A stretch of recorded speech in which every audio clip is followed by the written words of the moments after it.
draft science video on quantum mechanics, sort of, kind of, and the two-slit experiment, sort of, kind of. So I guess I'll just throw it in there.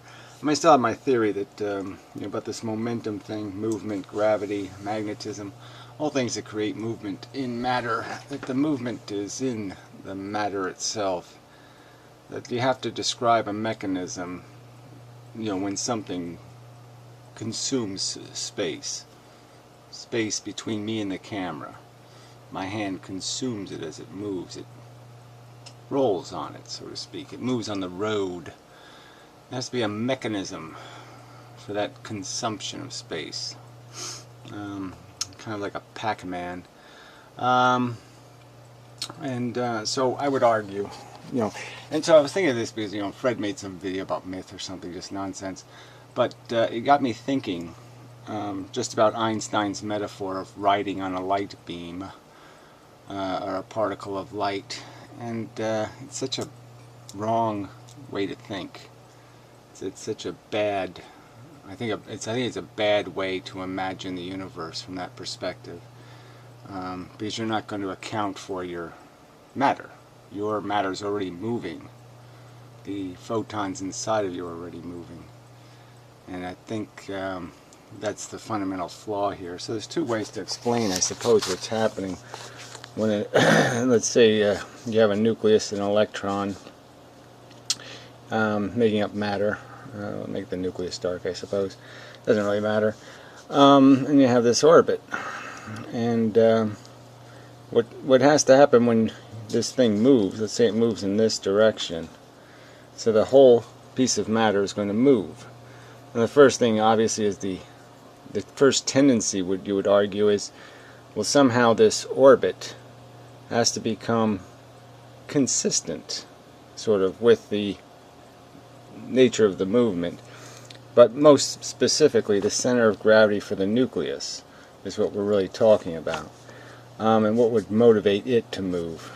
And I suppose the balance of this orbit is the pressure for that movement. And so let's say there's a string, a little invisible string, tying the nucleus. There's all mechanical parts, no forces. So you have to come up with a mechanical mechanism. So there's a string tying the electron to the nucleus, photons, whatever you want to make it out of. But the point is for this atom to move in this direction, what's basically going to have to happen is it's in this orbit here. It can't go faster than the speed of light.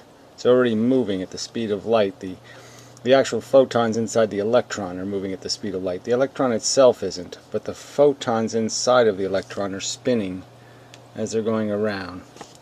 And so their net movement has to be essentially to bite off another piece of space, to end up stretching their orbit into this other piece of space.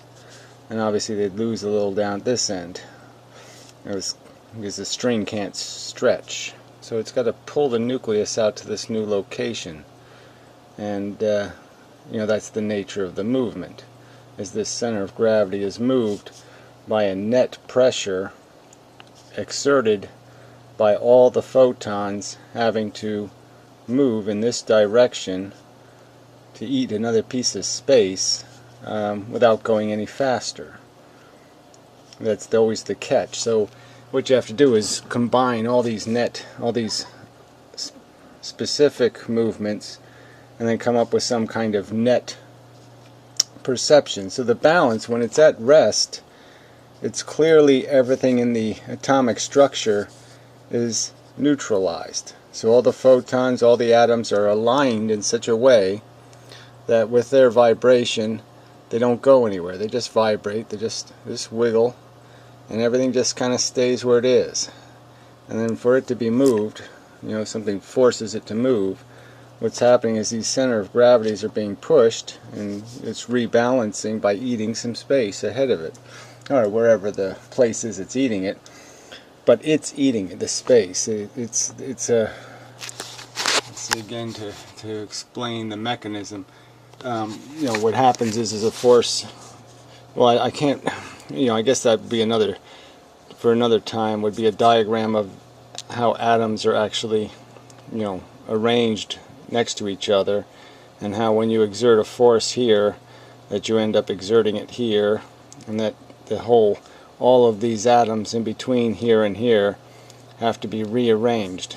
And so that's why, like liquids, it's the matter, it's the atoms that rearrange, and in solids they can't rearrange, so the whole piece has to move. Yeah. So anyway, but yeah. So the whole problem with Einstein's theories is that I mean, the Einstein perspective in terms of relativity, general, and what's the other one? Specific? No, some other. Well, anyway, it doesn't general and the other one. With this thing of the time problem. I mean, let's say if it couldn't consume space, so let's say there's a force resisting its tendency to want to go somewhere. So with gravity, you have this force that's, where the internal structure of the matter, my matter wants to go down, but it can't, it's being prevented from going down. That might get you in a scenario where with every cycle of this electron, a little Planck constant, so to speak, of space is being chewed, is being stretched or compressed, because it's still eating the space, so it's stretching the space because it's not allowed to go where it wants to go, which is, down. And so it's adding to the gravitational pressure once it stops its own movement towards the center of gravity of the source. Now, I don't know whether that would hold true in terms of something specific gravity, the gravity of a network of things, if the acceleration was actually towards these, like if the moon was actually moving towards the Earth's center of gravity. I wonder if that would not in some way change gravity if you were on the other side of the moon as the moon moved towards the Earth. I mean, the total gravity is always the center of gravity of the objects. Well, that's something I have to think about. No point in thinking about when I'm making the video. So anyway, that's just a little, bit that I was thinking about. I just wanted to figure I'd put it in a video for the hell of it. And I'll just get to my complaints about this link that Mr. Roboto guy put here, which is really an annoying link, actually, because I've already done a video on this. They did this on the nano scale, the two-slit experiment in tiny miniature. There's tons of problems with this experiment. Now, there's no YouTube links explaining it. No, I don't know. There's so many research papers, most of them you can't access, so I haven't heard any critiques of the experiment. I haven't seen anyone who's duplicated the experiment. These are all pretty substantial flaws. I mean, it's almost 10 years old now. So anyway, in some experiments, particles are first passed through a collimator in order to ensure that they land on the slits with more or less the same momentum. Well, obviously this momentum issue is, I mean, it's just no point. I mean, the phenomenon should exist independent of that. So you really shouldn't have to do that. The length and width of the collimator have to be large in comparison to the typical wavelength associated with the particles. Otherwise, the outgoing wavefront will be diffracted. Well, I'm saying that the whole thing is diffracted. But anyway, since the particles emerge from the collimator with approximately the same momentum and uncertainty of their momentum is small, which means, according to Heisenberg's uncertainty principle, that the uncertainty of their position is large. Well, the uncertainty of their position doesn't necessarily have to be large, so that just doesn't mean anything. The fact that you are more specifically measuring one aspect of them does not guarantee you that the other aspect is more random. I think that's just absolute projection. So anyway, so let's just go through some of the obvious problems I have with this. So this is the PDF you link to, and these are the images that PDF provides. And if you look at the intensities here, I think you will notice that these two intensities are identical, which is a big problem. This is supposed to be a single slit, this is two slits. There should be half the amount of light here, half the number of electrons as there are here to have done the experiment properly. You wouldn't cover one slit and then dose it with twice as much energy, because these phenomena are very subject to distortions. You know, if you lens flare, image flare, whatever you want to call that, they'll get drowned out. So it's like lensing using a pinhole camera kind of effect. The pinhole camera won't work if there's too little light or too much light. You need just the right amount of light. So that's a pretty substantial flaw. Also, these images, obviously the bar pattern is subtle in here. It's not very strong, and you can see little lumps of it here. There's also a ton of these artifacts that you'd have to explain what these artifacts are. They can't be single electron hits because they're way too intense. So why are they there? This shape indicates something's going on. You look at the slits themselves, you can see they have a huge depth. You can see the relief of them. So there's a thickness to the slit material is thicker than the actual width of the slits. This is the blocking material they use to block one slit. So another problem I have with these images is this slit is not the same as this slit. So whatever these photos were taken from, if they're sample photos, they should be the same, and if they're the actual photos, they should be the same. So I can't come up with any explanation for why this slit isn't the same as this slit. They're obviously different slits. They have different artifacts. This one has a cut in the top. This one has lumps here and here. They're just not the same slit.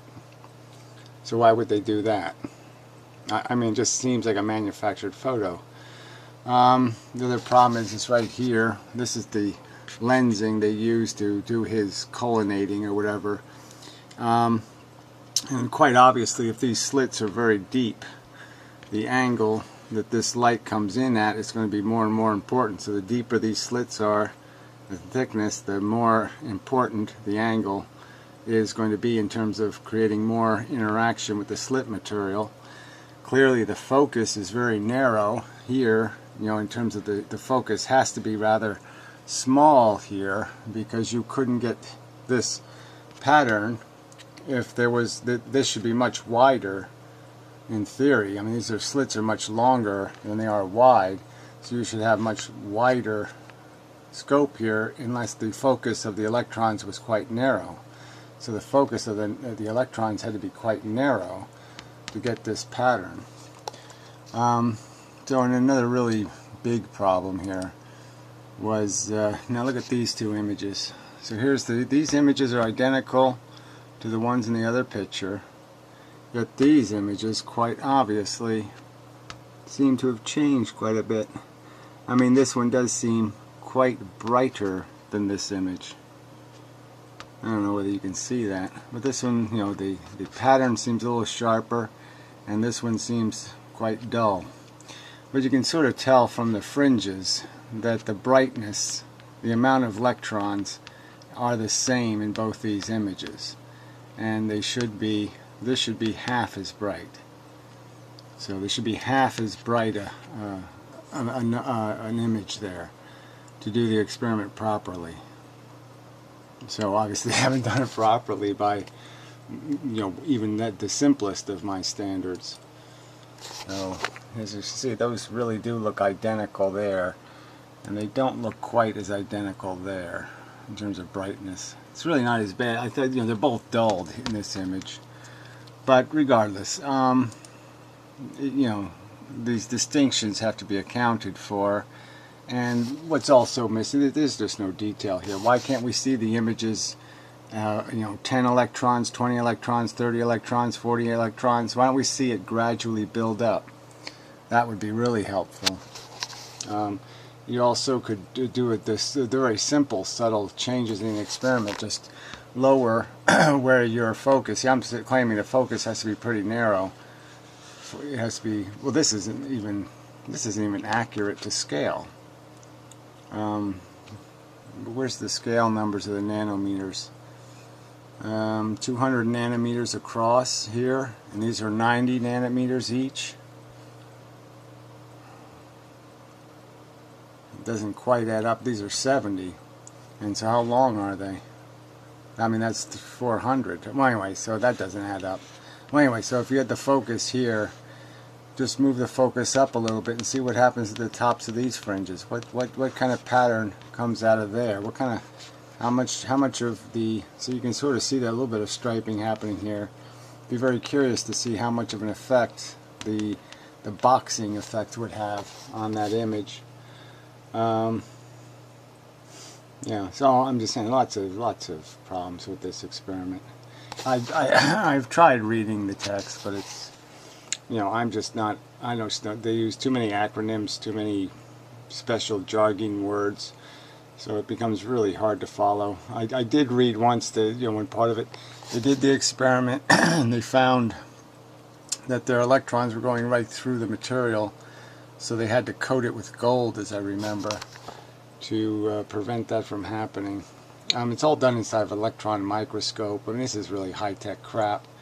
The other point I guess I'd make is if you're going to bother doing this lensing thing, then why not block off half the lens? And why don't you just put a black on half the lens and fundamentally pretty much guarantee that your electrons, 75, at least 75% of them would be coming through this one slit.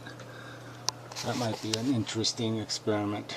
And you know, I think if you blacked off this side and blocked off that side, you'd guarantee all the electrons would go through just one slit. So I just have a lot of problems with this. This is not good enough to satisfy me that they've done Feynman's that they've met Feynman's requirements.